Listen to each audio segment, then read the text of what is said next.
Sa sports, habang buong Pilipinas ang tutok sa makasaysayang pagtakbo ni Alex Ayala sa Washington, may kakaibang amin ng Malacanang.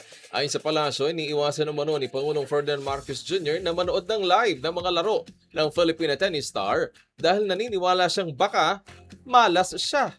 Maabante sa balita sa Banta reporter Suz Valdez.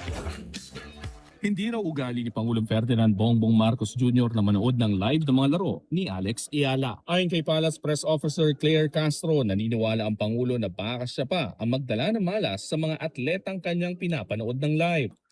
Nung nakaraang araw ay tinanong ko kung pinanood niya yung ibang laro ng Pangulo. Ang sabi po sa atin,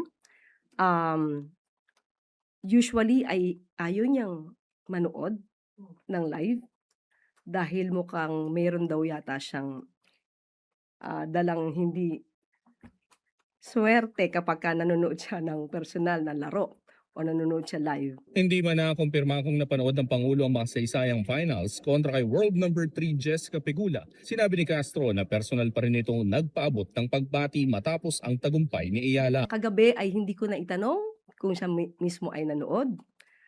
Pero nagbigay na po siya ng kanyang pagbati. Ayon pa kay Castro, malaking karangalan para sa bansa ang makasaysayang panalo ng Filipina tennis star.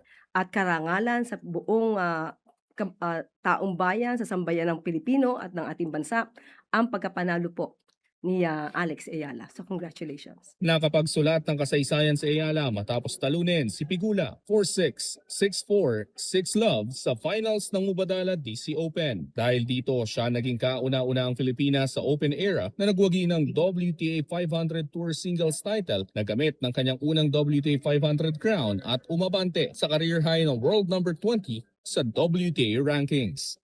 Ako si Sus Valdez, Abante News.